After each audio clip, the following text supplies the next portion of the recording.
ونعوذ بالله من شرور أنفسنا ومن سيئات أعمالنا من يهده الله فلا مضل له ومن يضلله فلا هادي له وأشهد أن لا إله إلا الله وحده لا شريك له ونشهد أن سيدنا ومولانا محمدًا عبده ورسوله صلى الله تبارك وتعالى عليه وعلى آله وأصحابه وبارك وسلم تسليما كثيرا كثيرا. أما بعد فأعوذ بالله من الشيطان الرجيم. بسم الله الرحمن الرحيم.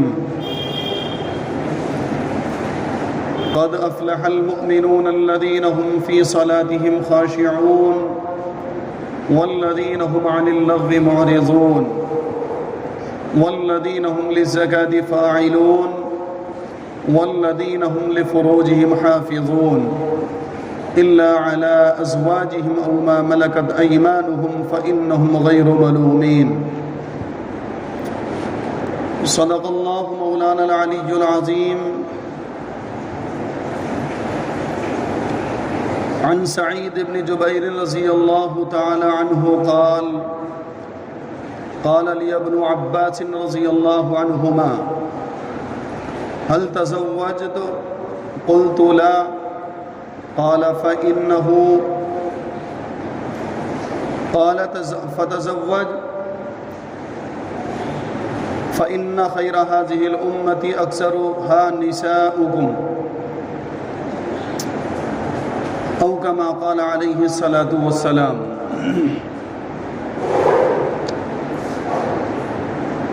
محترم بزرگوں اور دوستو،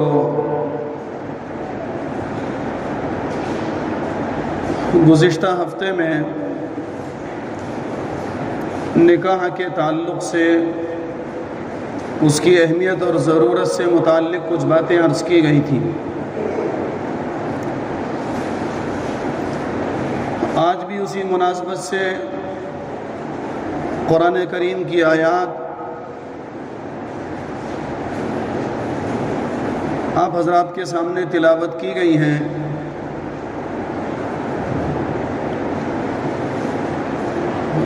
قرآن کریم کی جو آیات تلاوت کی گئیں وہ 18ویں پارے کے شروع کی چند آیات ہیں. اللہ رب العزت نے ان کے اندر کامیاب ہونے والے اور فلاح کو پہنچنے والے لوگوں کی چند صفات کو بیان فرمایا اور فرمایا قد افلح المؤمنون، کامیاب اور بامراد ہوئے وہ مومن الذین هم فی صلاتهم خاشعون، جو اپنی نمازوں میں خشوع اور خضوع پیدا کرنے والے ہیں. والذین هم عن اللغو معرضون، اور جو لغو اور بیہودہ اور بے ضرورت باتوں سے اور کاموں سے بچنے والے ہیں.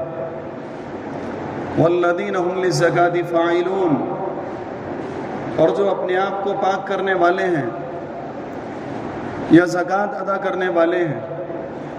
والذین هم لفروجهم حافظون، اور جو اپنی شرمگاہوں کی حفاظت کرنے والے ہیں. الا علی ازواجهم او ما ملکت ایمانهم فانهم غیر ملومین، الا یہ کہ وہ اپنی بیویوں کے ساتھ یا اپنی باندیوں کے ساتھ اپنی نفسانی خواہش کو پورا کریں، اس میں انہیں کوئی ملامت نہیں اور کوئی گناہ نہیں. اللہ رب العزت نے قرآن کریم کی ان آیات کے اندر یہ تعلیمات و ہدایات ہم سب ایمان والوں کو عطا فرمائیں. اسی مناسبت سے حضرت سعید بن جبیر رضی اللہ عنہ کا ایک قول نقل کیا ہے. وہ فرماتے ہیں کہ حضرت عباس رضی اللہ عنہ سے انہوں نے کہا کہ تم نے شادی کر لی؟ انہوں نے کہا قلت لا، کہ نہیں. قال فتزوج، تو تم نکاح کر لو، شادی کر لو۔ فإن خیر هذه الأمة اکثرها نساء، فرمایا کہ اس امت کے نیک لوگوں میں جو سب سے زیادہ نیک ہیں اور جو سب سے بڑی شخصیت ہیں، انہوں نے بھی کئی شادیاں فرمائیں۔ اس سے آپ صلی اللہ علیہ وسلم کی طرف اشارہ ہے کہ جناب محمد الرسول اللہ صلی اللہ علیہ وسلم نے 11 شادیاں فرمائیں۔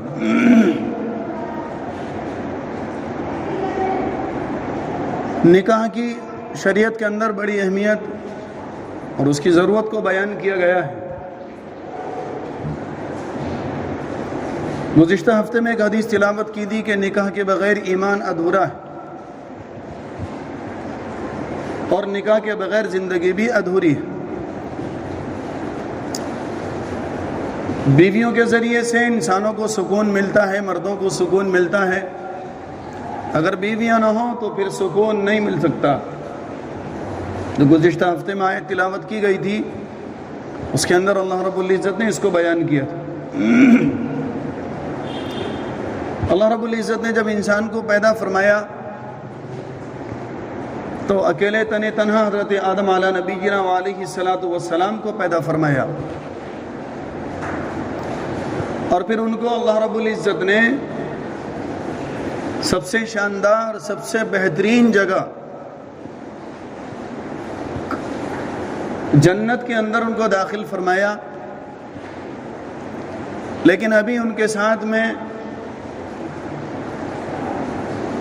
کوئی دوسری شخصیت یا کوئی دوسری ذات نہیں ہے، وہ اکیلے تنہا ہیں۔ اللہ رب العزت کی بارگاہ میں عرض کرنے لگے، اللہ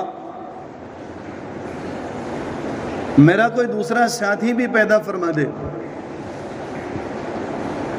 اللہ رب العزت نے جنت کے اندر حضرت آدم علیہ نبینا علیہ السلام کی بائیں پسلی سے حضرت اماں حوا کو پیدا فرمایا۔ جب وہ پیدا ہو گئیں تو بے ساختہ حضرت آدم علیہ السلام ان کی طرف بڑھنے لگے۔ اللہ رب العزت نے ان کو روکا اور ان کا نکاح فرمایا۔ آپ دیکھیے کائنات میں سب سے پہلی شخصیت حضرت آدم علیہ السلام، اور کہاں پر ہیں؟ جنت کے اندر ہیں، لیکن وہاں پر بھی جنت میں ہونے کے باوجود بھی آپ اکیلا پن محسوس کر رہے ہیں، اور آپ نے خواہش ظاہر کی کہ جی لگانے کے لیے میرا کوئی دوسرات ہونا چاہیے۔ اللہ رب العزت نے حضرت حوا کو پیدا فرما کر ان کے ساتھ نکاح فرمایا۔ تو نکاح ایک تو یہ کہ سب سے پہلی جو شخصیت ہیں حضرت انسان، ان سے شروع فرمایا، اور کہاں سے شروع فرمایا؟ جنت سے شروع فرمایا۔ نکاح جنت کا عمل ہے، اور جیسا کہ گزشتہ ہفتے میں بیان کیا گیا کہ حضرت آدم علیہ السلام سے لے کر جناب محمد الرسول اللہ صلی اللہ علیہ وسلم تک تقریباً 1.25 لاکھ حضرت انبیاء علیہ السلام دنیا میں تشریف لائے۔ تو نکاح ایک ایسا عمل ہے جو تمام حضرت انبیاء علیہ السلام کی سنت ہے، یعنی ہر نبی نے شادی کی، تمام نبیوں میں ہر نبی نے شادی کی، تمام نبی بیویوں والے اور اولاد والے، لیکن حضور اکرم صلی اللہ علیہ وسلم کے دنیا میں آنے سے پہلے جو نبی اور رسول ہیں، آپ جانتے ہوں گے کہ حضرت عیسیٰ علیہ السلام ہیں، انہوں نے شادی نہیں کی، اور وہ دنیا سے تشریف لے گئے، لیکن کہاں چلے گئے؟ وہ ایک دوسرا موضوع ہے۔ اللہ رب العزت نے ان کو آسمانوں میں اٹھا لیا اور وہ آسمانوں میں زندہ ہیں۔ اب حدیث میں آتا ہے کہ جب حضرت عیسیٰ علیہ السلام قرب قیامت دنیا میں تشریف لائیں گے تو شادی بھی فرمائیں گے اور پھر بچے بھی ہوں گے، اور پھر مدینۃ المنورہ میں جناب محمد الرسول اللہ صلی اللہ علیہ وسلم کے روضہ اقدس میں آپ کو دفن کیا جائے گا۔ تو تمام نبیوں کی سنت نکاح، تمام نبی شادی والے، بیویوں والے، بچوں والے۔ پھر حضور اکرم صلی اللہ علیہ وسلم نے بطور خاص اس کی نسبت اپنی طرف فرما کر یوں فرمایا کہ النکاح سنتی، النکاح سنتی، نکاح میری سنت ہے، نکاح میری سنت ہے۔ اور پھر دوسری حدیث میں فرمایا فمن رغب عن سنتی، جو اس سے اعراض کرے گا فلیس منی، وہ ہم میں سے نہیں ہے۔ ایک حدیث میں جناب محمد رسول اللہ صلی اللہ علیہ وسلم نے فرمایا کہ جس کے اندر اس کی استطاعت ہو نکاح کرنے کی، اس کے اندر طاقت ہے کہ وہ شادی کر سکتا ہے اور بیوی کے اور بچوں کے اخراجات بھی پورا کر سکتا ہے، تو اس کو چاہیے کہ وہ شادی کرے۔ بعض موقعوں پر فرمایا کہ جس کی عمر شادی کے لائق ہو جائے اور شادی کی استطاعت اس کے اندر پائی جاتی ہو اور اس کے اندر شہوانیت بھی زیادہ ہو، تو فرمایا کہ اس کے اوپر نکاح کرنا فرض ہے۔ ایسے شخص کے اوپر نکاح کرنا فرض ہے۔ البتہ اگر یہ غریب ہے، شادی کرنے کے لائق نہیں ہے، یا شادی کا بوجھ نہیں اٹھا سکتا، یعنی بیوی کا خرچ نہیں اٹھا سکتا یا بچوں کی پرورش نہیں کر سکتا ہے، تو پھر اس کو چاہیے کہ یہ روزے رکھے، پھر اس کو چاہیے کہ یہ روزے رکھے۔ کیوں؟ اس لیے کہ روزہ رکھنے سے قوت شہوانیت میں کمزوری آتی ہے۔ تو نکاح بہت ہی اہم چیز ہے، اور فرمایا کہ نکاح ایک عبادت بھی ہے، نکاح ایک عبادت بھی ہے۔ قرآن اور حدیث کے اندر بڑی اس کی تاکید فرمائی گئی اور اس کی ضرورت کو بتلایا گیا۔ قرآن کریم کے اندر ایک جگہ فرمایا ہن لباس لکم وانتم لباس لہن، شوہر بیویوں کے لیے اس کا لباس ہے اور بیویاں شوہروں کے لیے ان کا لباس ہے۔ اس کے اندر بہت ساری توضیحات حضرات فقہاء نے، مفسرین حضرات نے بیان کی ہیں۔ اس میں ایک مطلب اس کا یہ بھی بیان کیا ہے کہ شوہر بیوی کے بغیر اور بیوی شوہر کے بغیر اچھی زندگی نہیں گزار سکتے۔ اسی طرح سے فرمایا کہ جس طرح سے مرد عورت کو لباس کی ضرورت ہوتی ہے، اسی طرح سے مرد کو عورت کی اور عورت کو لباس کی ضرورت ہوتی ہے۔ پھر اس کا ایک مطلب یہ بھی بیان کیا گیا کہ جس طرح سے لباس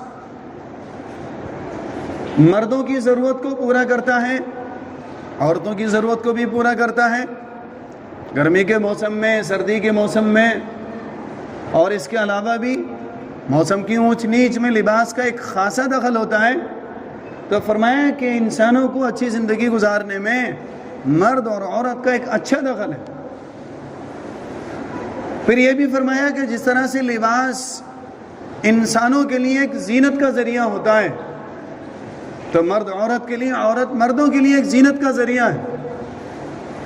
اس کا ایک مطلب یہ بھی بیان کیا کہ جس طرح سے انسانوں کو اپنے جسم کو چھپانے کے لیے، ڈھانکنے کے لیے لباس کی ضرورت ہوتی ہے، اور پھر لباس انسان کی اونچ نیچ کو، اس کے جسم کی اونچ نیچ کو، اور اس کے جسم کے اندر اگر کوئی عیب ہو تو اس کو چھپا لیتا ہے۔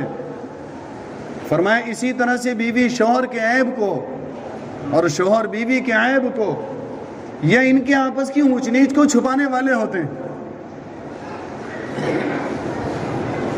تو بہرحال نکاح ایک ایسی چیز ہے جو انسان کے لیے بے انتہا ضرورت کی چیز ہے.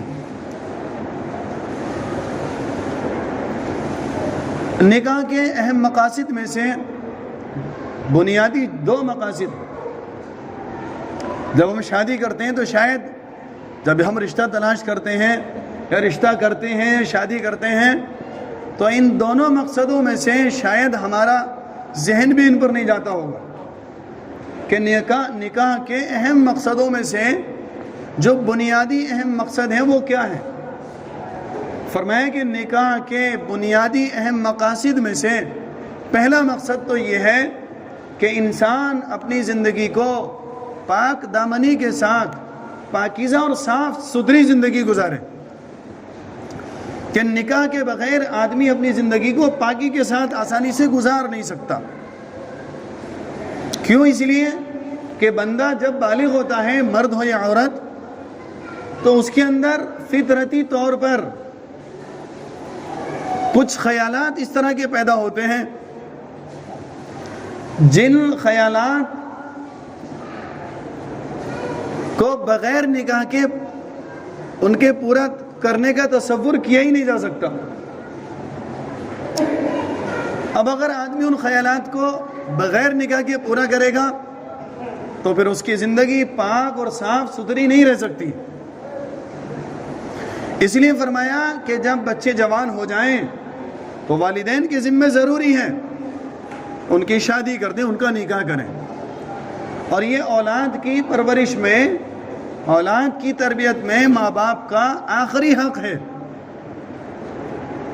ماں باپ کے ذمے اولاد کے جو حقوق ہیں کہ جب بچہ پیدا ہو تو اس کے کان میں اذان اور تکبیر پڑھوائے اور اس کا اچھا سا نام رکھیں، اس کا عقیقہ کریں، اور پھر جب وہ بولنے لگیں تو سب سے پہلے اللہ کہلوائیں، اور زبان صاف ہو تو کلمہ پڑھوائیں، اور جب اور بولنے لگے تو قرآن سکھائیں. پھر اس کی اچھی تربیت کریں، بہترین اس کی پرورش کریں، اس کے جسم کا بھی خیال رکھیں، اس کی روح کا بھی خیال رکھیں، اور پھر جب وہ جوان ہو جائے تو اس کی شادی کریں. یہ ماں باپ کے ذمے ہے. اب بچے جوان ہو گئے اور ابھی ماں باپ نے شادی نہیں کی،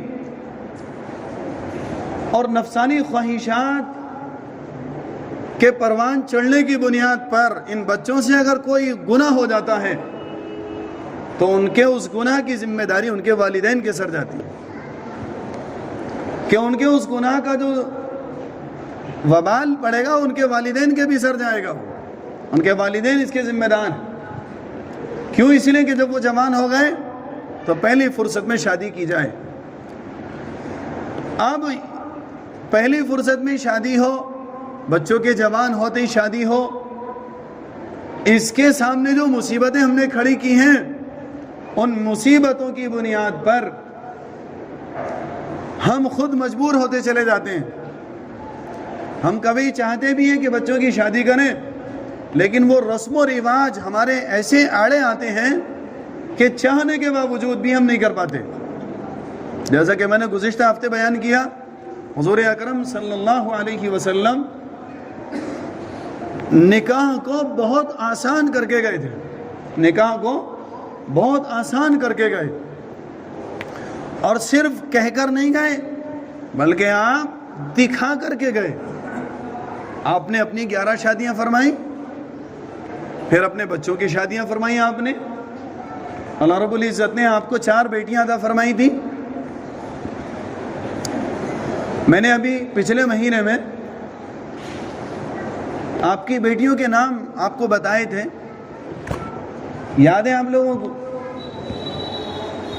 آپ کی 4 بیٹیاں تھیں، ان چاروں کے نام میں نے آپ کو بتائے تھے، یاد ہیں آپ کو؟ بتاؤ. ہمارے نبی کی 4 بیٹیاں، تو سب سے آخر والی، سب سے لاسٹ والی جو آپ کی بیٹی ہیں حضرت فاطمہ رضی اللہ عنہا، ان کا نام تو اکثر شاید سبھی کو یاد ہوتا ہے،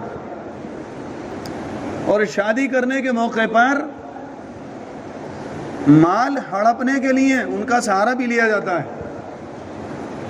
بیٹی والوں سے یا بیٹی والوں کے یہاں پر جہیز کی ڈکیتی ڈالنے کے لیے ان کا سہارا بھی لیا جاتا ہے، اور کہا جاتا ہے کہ حضور اکرم صلی اللہ علیہ وسلم نے حضرت فاطمہ رضی اللہ عنہ کو جہیز دیا تھا۔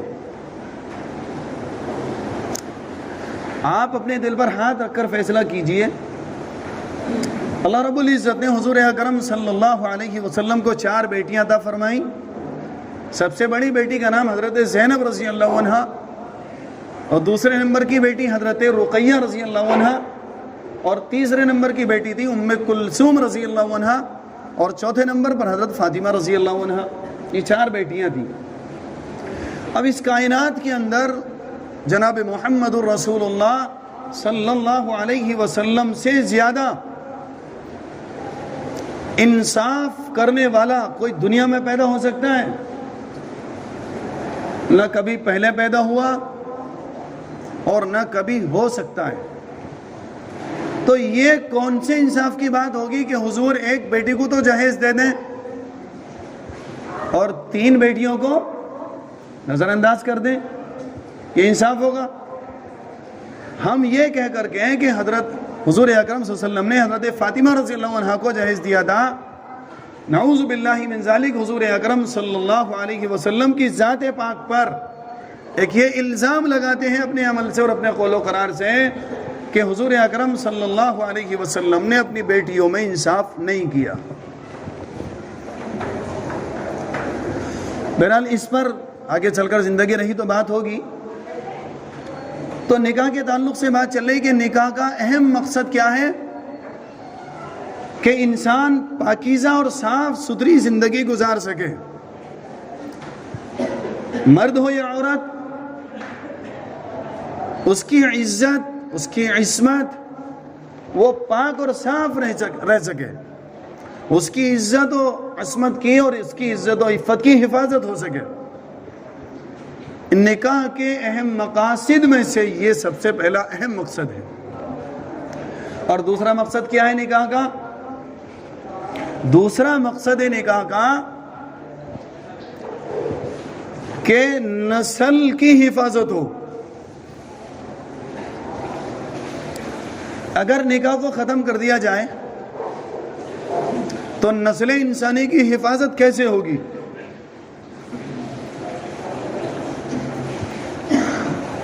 سلسلہ نسب جس کو ہم کہتے ہیں وہ محفوظ نہیں رہ سکتا۔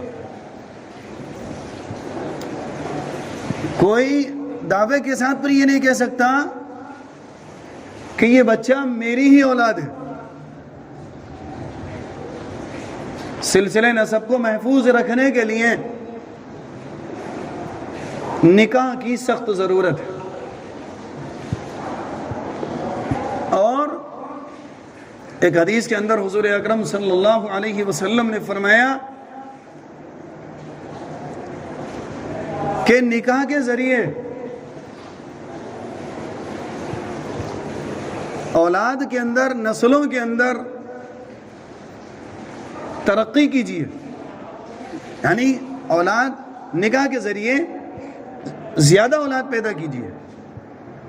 اور ایک حدیث کے اندر حضور اکرم صلی اللہ علیہ وسلم نے فرمایا ایسی عورتوں سے شادی کیجیے جو زیادہ بچے جننے والی ہوں۔ تو نکاح کا دوسرا جو اہم مقصد ہے وہ نسل انسانی کو باقی رکھنا اور اس نسب کی حفاظت کرنا۔ نسب کی حفاظت نکاح کے ذریعے ہوگی، اور اگر نکاح کو ختم کر دیا جائے تو انسانیت کی جو ایک ترقی ہو رہی ہے اس ترقی پر بھی بند لگ جائے گا۔ نکاح نہیں ہوگا تو انسانیت کا سلسلہ کیسے چلے گا؟ نکاح کو اللہ رب العزت نے انسانوں کے وجود میں آنے کا بھی ایک ذریعہ بنایا کہ نکاح کے ذریعے انسان وجود میں آتے ہیں۔ اور یہ نکاح کب تک چلے گا؟ فرمایا جب تک قیامت آئے گی۔ کہاں سے چلا؟ جنت سے چلا ہے۔ اور کہاں تک چلے گا؟ جب تک قیامت آئے گی۔ اور قیامت کب آئے گی؟ جب دنیا کے اندر مسلمان ختم ہو جائیں گے. فرمایا جب تک ایک بھی اللہ اللہ کہنے والا دنیا میں رہے گا قیامت نہیں آئے گی. تو یہ اللہ اللہ کہنے والے کون ہوں گے؟ یہ مسلمان ہوں گے. اور جب تک مسلمان رہیں گے دنیا میں نکاح کا سلسلہ چلتا رہے گا. اس زمانے کے اندر بطور خاص نکاح کی اہمیت اور اس کی ضرورت اور وقت پر بہت زیادہ بڑھ جاتی ہے. اس زمانے کے اندر جیسے حالات آج پیدا ہوئے ہیں، پہلے زمانے کے اندر نفسانی خواہشات کو بھڑکانے کے آلات بہت کم تھے. اس کے برخلاف آج کے زمانے میں نفسانی خواہشات کو بھڑکانے والی جو چیزیں ہیں وہ بہت زیادہ ایجاد ہو چکی ہیں. بلکہ اس کی سخت ضرورت ہے کہ جب کسی گھر کے اندر اس گھر کا کوئی نوجوان بچہ یا نوجوان بیٹی اگر بڑا موبائل لینے کی خواہش ظاہر کریں تو اس کے ماں باپ کو چاہیے کہ وہ اس کا فوری طور پر نکاح کا بھی انتظام کریں. اگر بڑے موبائل نوجوانوں کو دیے گئے اور ان کے ایمان کی کوئی فکر بھی نہیں کی گئی اور نکاح کے بارے میں بھی ہم نے غور نہیں کیا، تو پھر آج کل کے یہ نوجوان بہت ہی مشکل ہے کہ اپنے ایمان کی حفاظت کر سکیں. بہت مشکل ہے. جو چیزیں ان بڑے موبائلوں کے اندر رکھی گئی ہیں، ایمان کا تو ویسے ہی شیطان ہم سب جانتے ہیں کہ وہ کتنا بڑا اس کا لٹیرا ہے، لیکن اس زمانے کے اندر یہ موبائل اس سے بھی بڑا لٹیرا ہے. تو جب بچے ہوشیار ہوں تو یا تو ان سے بڑے موبائل نہ رکھنے کے لیے ان کو آمادہ کیا جائے، یا اگر ان کے پاس بڑے موبائل ہیں تو ان کی شادیوں کی فکر کی جائے، ورنہ وہ اپنے ایمان کو نہیں بچا سکتے، اپنے آپ کو گناہ سے نہیں بچا سکتے. اور یہ صرف کہنے کی بات نہیں یا میرے بتانے کی بات نہیں، بلکہ ہم میں سے اکثروں کو اس کا تجربہ ہے. بہت سارے واقعات اس طرح کے سامنے آتے ہیں. ایک زمانہ ہو گیا 15 سال کی عمر سے بچوں کے پاس موبائل تھا، 25 سال کی عمر ہو گئی، ابھی شادی نہیں ہوئی. اب والدین، گھر والے، رشتہ دار ان کے رشتے تلاش کرتے ہیں. فلاں جگہ سے رشتہ آیا، وہاں سے رشتہ کر لو، فلاں جگہ سے رشتہ آیا، وہاں سے رشتہ کر لو. بچی اور بچہ کہتے کہ نہیں، مجھے وہاں سے نہیں کرنا. گھر والے سمجھاتے ہیں، کوششیں کرتے ہیں نہیں کرنا. بہت دنوں کے بعد جا کر کے جب برداشت سے باہر بات پہنچ جاتی ہے تو کہا جاتا ہے کہ صاحب میں تو فلاں جگہ سے شادی کروں گا یا میں تو فلاں جگہ سے شادی کروں گی. کیوں؟ تو میرے بھائی اور دوستو بزرگوں، یہ سمجھنے کی بات ہے. حضور اکرم صلی اللہ علیہ وسلم نکاح کو آسان کر کے گئے. آج کی بہت سخت ضرورت ہے کہ ہم سارے رسم و رواج کو ہٹا کر، سارے رسم و رواج کو اٹھا کر ہم نکاح کو پھر آسان کریں. اگر ہم یہی دیکھتے رہیں کہ صاحب ہمیں رسموں کے ساتھ ہی شادی کرنی ہے، ہمیں رسموں کے ساتھ ہی نکاح کرنے ہیں، تو پھر ان بچوں کا کوئی پرسان حال نہیں. ان بچوں کو گناہ سے نہیں بچایا جا سکتا. کیوں؟ اس لیے کہ آج ہم سب کے ایمان جس حالت میں ہے ہم خوب جانتے ہیں. جو ایمان ہمارا ہمیں اپنے گھر سے اٹھا کر خالی رہتے ہوئے اذان ہونے پر مسجد نہیں لا سکتا، وہ ایمان ان موبائلوں کی بڑی بڑی حرکتوں سے ہماری نوجوانوں کو کیسے بچائے گا؟ جس بوڑھے آدمی کے اندر، جس نمازی کے اندر یہ ہمت نہ ہو کہ وہ اپنے بچوں سے اذان ہونے کے بعد سختی کے ساتھ یہ کہہ دے کہ چل پہلے نماز پڑھ، وہ بوڑھا آدمی یا وہ نوجوان باپ کیسے اپنے جوان بیٹے کو اس موبائل کی لعنت سے اور اس میں ہونے والے گناہوں سے کیسے بچا سکتا ہے؟ جس کے اندر یہ ہمت نہ ہو کہ وہ جھوٹ بولنے سے اپنی اولاد کو بچا لے، جس کے اندر یہ ہمت نہ ہو کہ وہ اپنے بچے کو اپنے بڑے کی بے ادبی کرنے سے روک لے، تو وہ اس موبائل کے ذریعے جو بڑے بڑے گناہ ہوتے ہیں وہ باپ کیسے ان کو روک سکتا ہے؟ تو اس لیے یہ ہمت کر کے کہ ہم شادیوں کو آسان کریں گے، شادیوں کو بغیر رسم و رواج کے کرنے کی کوششیں کریں گے۔ اٹھا کے رکھ دو ان رسم و رواج کو، آؤ سنت پر۔ دیکھو حضور نے 11 شادیاں کر کے دکھائیں اپنی، حضور نے اپنی 4 بیٹیوں کی شادی کر کے دکھائی، حضور نے صحابہ کی شادیاں کر کے دکھائیں کہ فلاں بیٹی کے پاس، فلاں کے پاس بیٹی ہے، تم جا کر کے میری طرف سے پیغام دو۔ اس نے جا کر کے پیغام دیا کہ حضور نے بھیجا ہے، اپنی بیٹی کا نکاح میرے ساتھ کر دو، چلو بیٹو مسجد میں چلو، اور بس ہاتھ نکاح ہو گیا۔ اتنا آسان ہے نکاح، کتنے نقصانات سے حفاظت ہو جاتی ہے، کتنی مصیبتوں سے بچاؤ ہو جاتا ہے، کتنی لمبی چوڑی رقم اس کے اندر خرچ ہوتی ہے۔ اور پھر صرف یہی نہیں کہ رقم خرچ ہوتی ہے، کتنی بیٹیاں خودکشی کر لیتی ہیں، اپنے آپ کو آگ کے حوالے کر دیتی ہیں، یا پھر اس زمانے کے اندر کتنی مسلم بیٹیاں مسلمانوں سے غیر مسلم ہو جاتی ہیں، ارتداد میں چلی جاتی ہیں، مرتد ہو جاتی ہیں۔ لیکن ہم ہیں کہ ہم اپنی رسموں کو کم کرنے کا نام نہیں لیں گے۔ اللہ رب العزت ہمیں صحیح سمجھ عطا فرمائے اور اپنی شادیوں کو آسان کرنے کی توفیق عطا فرمائے۔ اللہ رب العزت ہم سب کو کہنے سننے سے زیادہ عمل کی توفیق عطا فرمائے۔ آمین وآخر دعوانا الحمدللہ رب العالمین۔